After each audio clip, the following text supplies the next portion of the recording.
Hello, everybody. Good morning or good afternoon, depending on where you are. My name is Alex Hoffman. I'm with the Equipment Dealers Association. Thank you so much for joining us. Today, I'd like to welcome Boyd Wisbrocker from Federated Insurance. He's going to be our presenter today. Federated is an endorsed partner of the Equipment Dealers Association. We're thrilled to have Boyd here to discuss cybercrime and how to keep your business safe. Before we get started, I'd like to run through a couple of housekeeping items. This and other webinars are free services of the Equipment Dealers Association for our dealer members.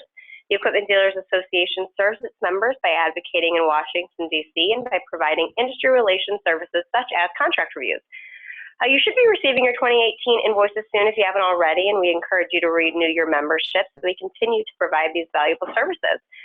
As an FYI, we're running a special promotion. If you renew your membership by December 1st, you'll receive a free copy of our compensation and benefits report. We love interactive webinars, so please ask questions during today's presentation. There's a Q&A box in the top left-hand corner of your screen. Just press that button to submit a question, and we'll answer it aloud for the group at the end of today's presentation. If you have a specific question, something that would be better suited to answer privately, Boyd can follow up with you after today's presentation. Finally, the slides for this webinar, as well as the recording, will be emailed to you so you can review them later on or share them with others at your dealership. You can expect those tomorrow morning. Thanks again for joining us today. I'm going to hand it over to Rita Pauling with Federated. Thank you. Thanks for coming to this workshop. Federated is discussing this subject with you today because it's one of the hottest topics in the business world and the insurance industry. Cyber has quickly become one of the top risk management concerns for all businesses, especially so in the last 5 years. Our speaker today is Boyd Wisbrocker. Boyd grew up on a dairy farm in northern Wisconsin and has work experience in construction and as a transport driver. He went to technical college for machine tool operations before graduating from college with a degree in industrial education. He's been employed at Federated for 32 years and is responsible for our risk management vendor services and the electronic deliverables through Federated's Shield network. Boyd? Thank you, Rita. Good afternoon, everyone. Data breaches and other cyber threats have become an epidemic for businesses today. Think of the businesses that's been in the news recently, such as Equifax and Target. And if you think back a little bit more, you'd find Home Depot, Jimmy John's, eBay, etc. Hardly a week goes by without news of another massive data breach that puts affected individuals at risk for identity theft. Even at Federated, we're seeing major increases in malware attempts and attacks to penetrate our security. Although the mega breaches such as Equifax and Target catch national news headlines, data breaches aren't just issues for large business. Small and mid-sized businesses face the same, if not greater risk. Think about it for a minute. I know that this has happened to me already a few times. Have you ever had your credit card compromised? How about, have you had or known anyone who's had their identity stolen?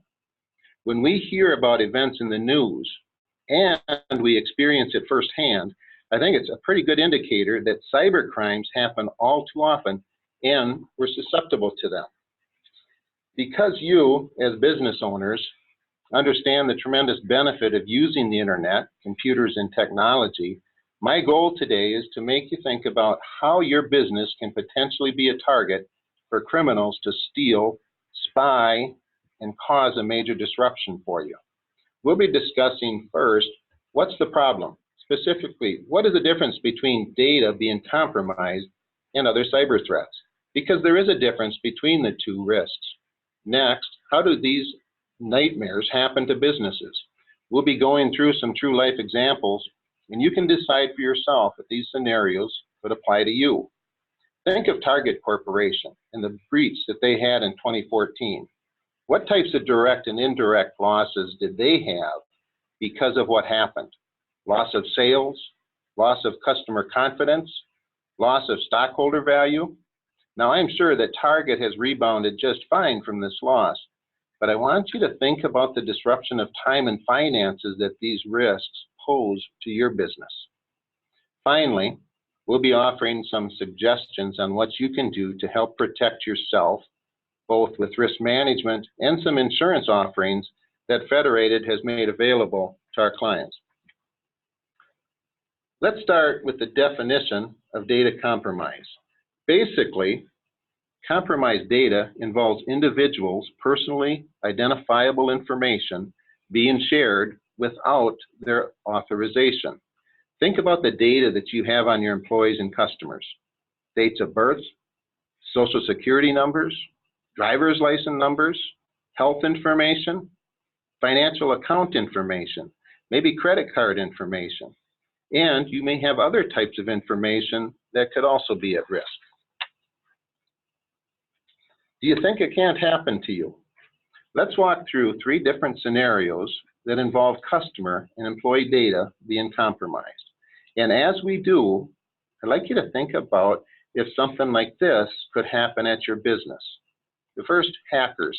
They installed card skimmers onto a business payment card system. Over the course of several weeks, they were able to collect hundreds of debit and credit card numbers. The business must investigate and notify all of the affected individuals. 2, are data breaches limited to only computers, technology, and hacking? Well, the answer to that is no. Breaches can also be old school, such as burglary. A business owner arrived at work and discovered the office in disarray from a burglary. Several computers were stolen, and file cabinets were broken into, which contained confidential customer and employee information, including social security numbers, addresses, and credit card information. The third one, following a serious data breach, a business promptly notified all of the affected individuals that had their personal identifying information compromised. Several months later, the business was served with a class action lawsuit alleging that they failed to properly safeguard the customer's information.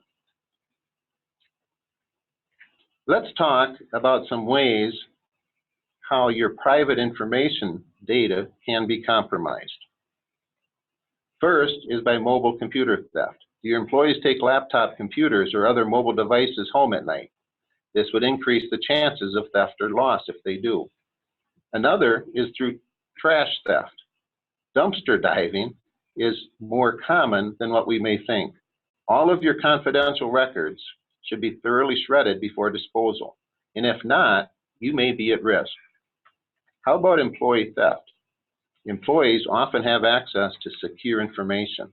Internal theft is one of the top 3 ways data compromise occurs. Another is by hackers. Hackers can access even encrypted files to penetrate unprotected systems. And my last example is lost data. USB drives, the disks, file folders are small and easily lost or stolen. Without a doubt, the sale of stolen data for the use of identity theft is big business, and personal information has high value on the black market. Here's where some insurance coverage may come in handy for you. The first is called response expense coverage. This protection can help cover the expenses related to responding to a data breach for services that can assist business clients and other affected by loss, theft, or accidental release of personal information that was in your care, custody, and control. Forensic IT review. These are expenses to determine whether a security breach has occurred, what information was compromised, and whose personal data was breached. Experts are brought in, but they don't fix the problem. They only determine how badly you're bleeding. Legal review. These are expenses for attorney advice on the applicable state law breaches and how to comply with those laws and best legal practices. Then there's notification to affected individuals.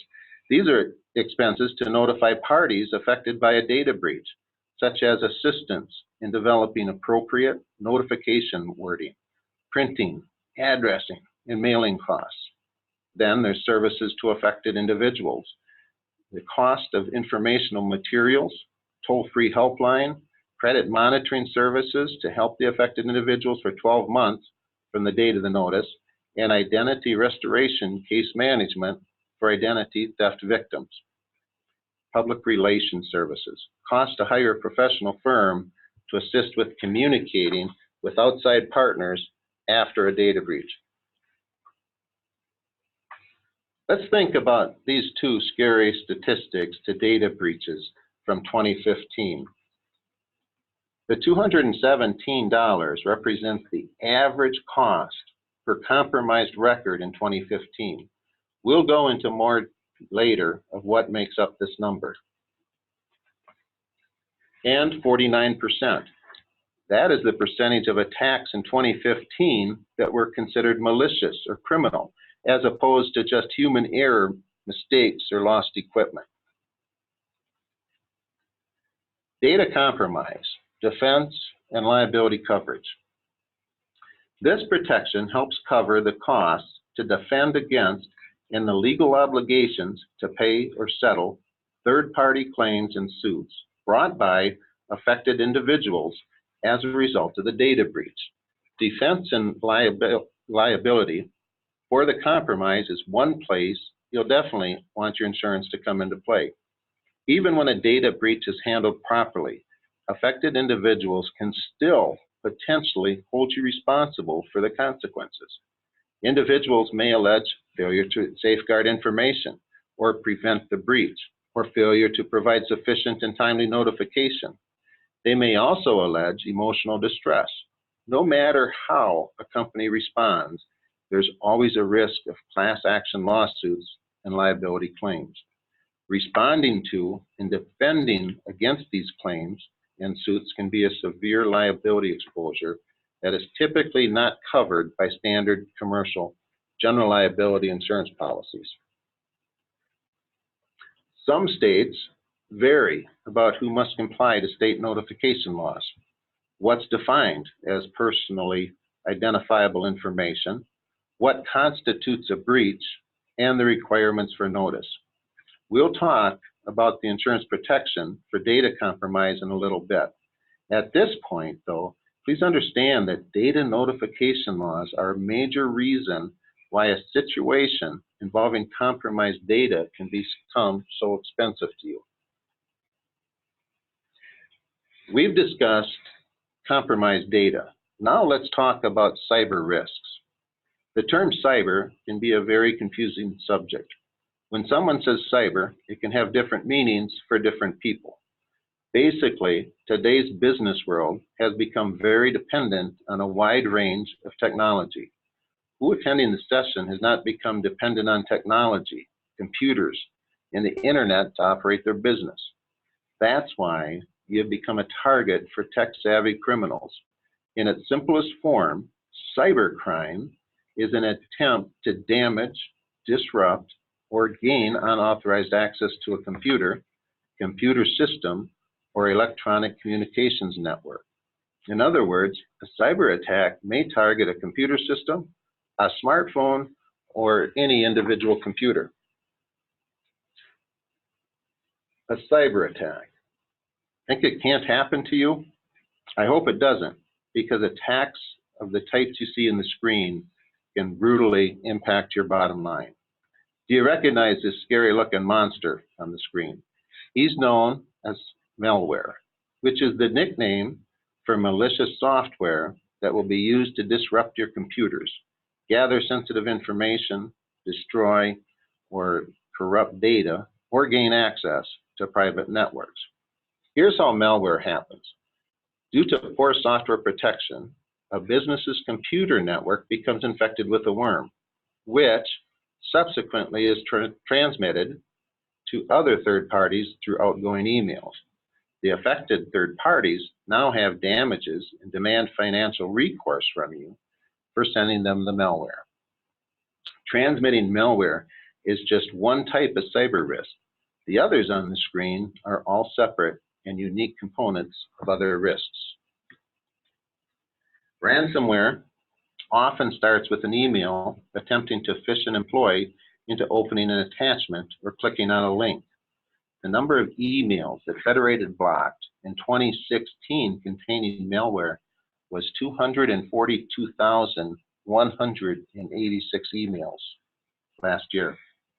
Ransomware is being more commonplace, and 97% of malware is ransomware.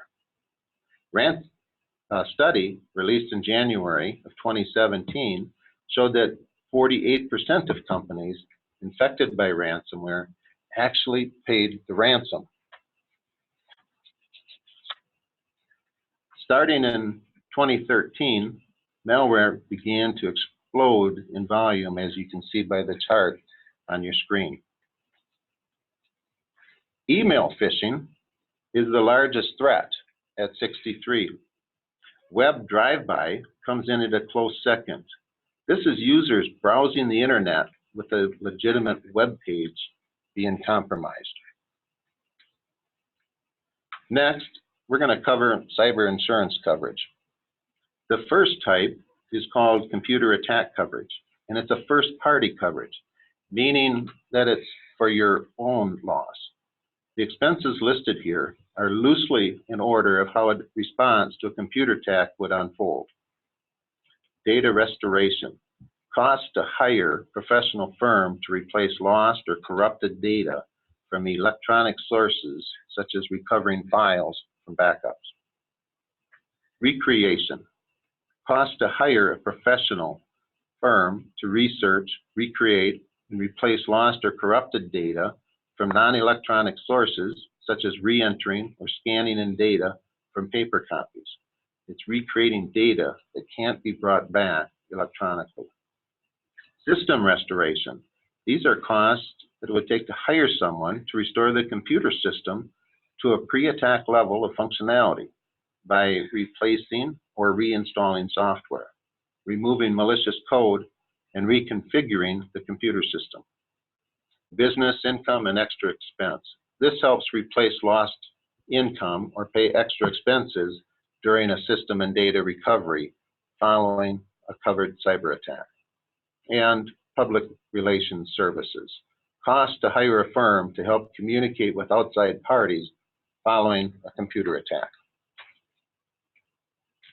Network security liability coverage is the second form of cyber coverage, and it helps pay the costs for a business to defend against or settle third-party claims alleging that the business's system security failure caused damage to the third party. This is important because businesses are now so interrelated, and a business can unintentionally cause financial harm to another. What would it be like if you brought one of your customers or vendors down because of a scenario such as malware transmission, the intended spread or transmission of malware to others, the contribution to denial of service attack, unintentionally contributing to a denial of service attack? The perpetrator seeks to make a network resource unavailable to its intended users, usually by flooding the system with requests to overload their system. Or breach of third-party business information, the unintended loss, release, or disclosure of business data that's proprietary to a third party. Just so we're clear, you have two options for insurance coverage with Federated Cyber Shield. Both are considered first and third-party protection. In other words, for you, but also for your customers' protection. The first one is for data compromise. These policies have limits up to $1 million. The second option is cyber, with limits up to $100,000. As with many insurance policies, some of the coverage nuances have sublimits, various forms of deductibles, and minimum limits depending on your given state laws. These coverages are subject to underwriting approval, and the application questions depend on the limits that you're requesting. For those of you who are wondering, you can purchase data compromise and not cyber, or vice versa. Now let's move on to another topic, not necessarily considered cyber, but often included in the overall cyber conversation. This slide is about our long-standing business computer coverage. This has been available for years. You might be asking yourself, what's the difference between business computer coverage and Cyber Shield? And after all, they do seem similar. It's a good observation. It's true, both of them provide coverage for technology assets. However, the business computer is different in that its purpose is to protect against more traditional types of causes of loss, such as fire, explosion, windstorm, vandalism, and theft. It also may provide coverage for the perils of flood, earthquake, and mysterious disappearance. Coverage options available with business computer coverage include business computer equipment for the hardware, electronic data, media, and computer software programs, extra expense, and property in transit or at temporary locations. As long as we're talking about risk management practices with insurance, let's also talk about computer and funds transfer fraud, another insurance coverage closely related to CyberShield. With many businesses relying on computers and technology for handling banking and financial activities, they face serious threats from criminals stealing money. Computer fraud deals with the criminal taking of money, securities, or other property by unauthorized entry into an owned or operated computer system.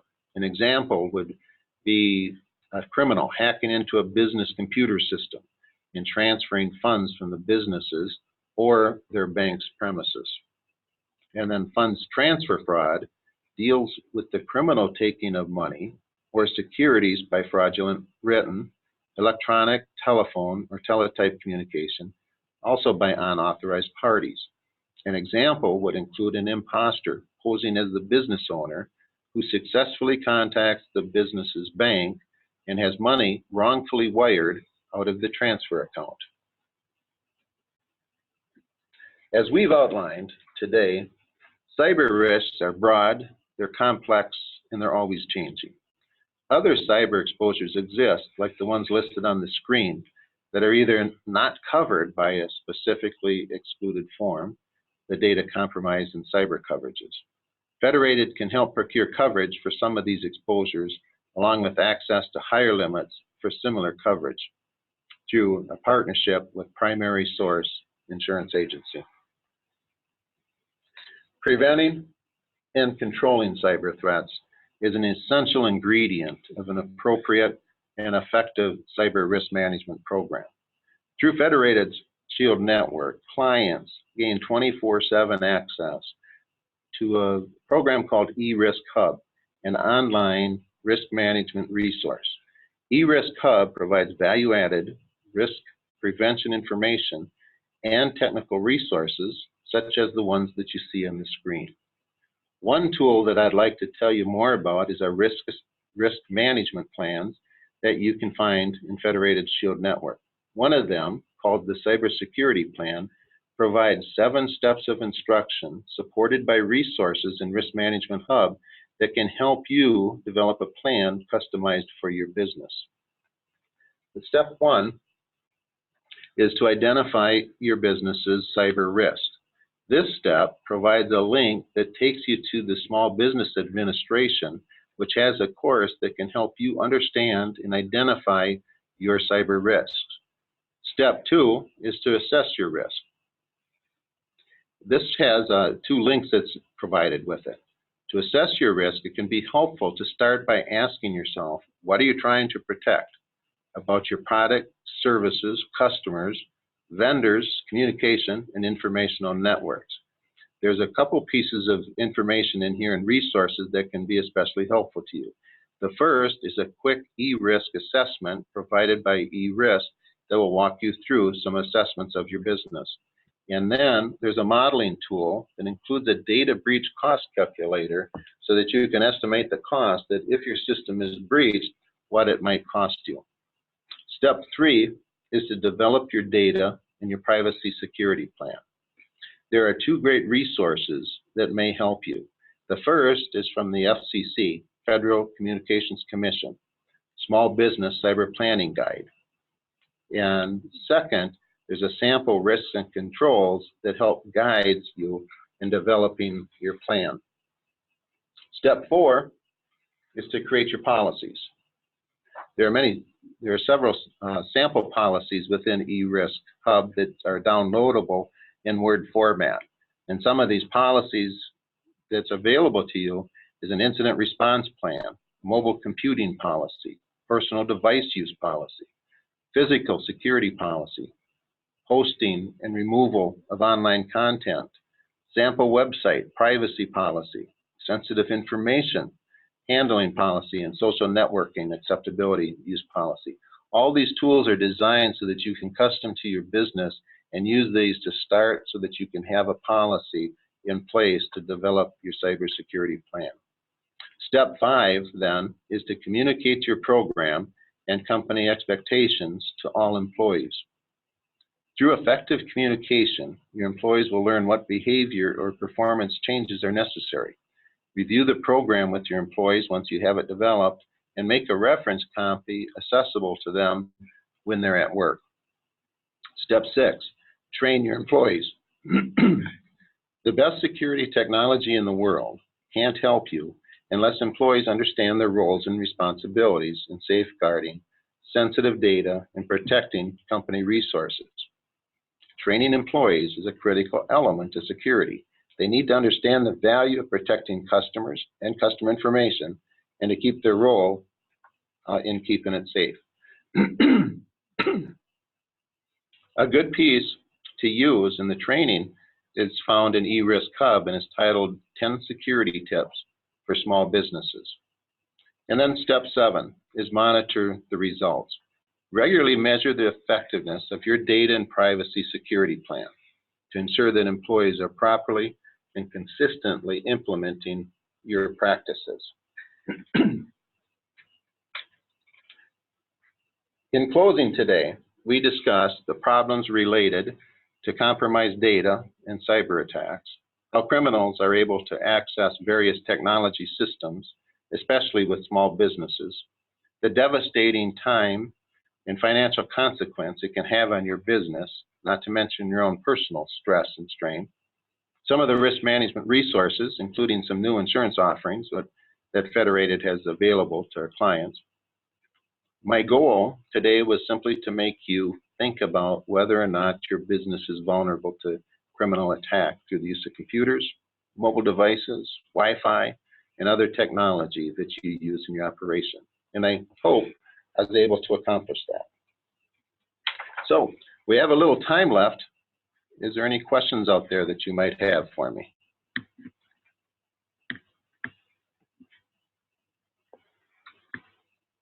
I don't have any questions coming through yet, boys. Let's give everybody a couple more minutes, see if we get any. Sure. Sometimes, Alex, questions come in a little bit later as they're thinking through it, or maybe after they get a copy of this. And if that's the case, just please forward it to us and we'll get back to the individuals that way. Yeah, absolutely. And like I mentioned, we'll be sending a copy of Boyd's slides from today, as well as the recording of the presentation to everybody. You can expect that tomorrow. And like Boyd said, just shoot a follow-up email or give them a call if you have any questions. No live questions yet, so I guess we'll let everybody take off, enjoy the rest of their day. Boyd, Rita, thank you guys so much for joining us and for presenting today. And we'll talk to you guys soon. Thank you, Alex. Bye-bye. Bye.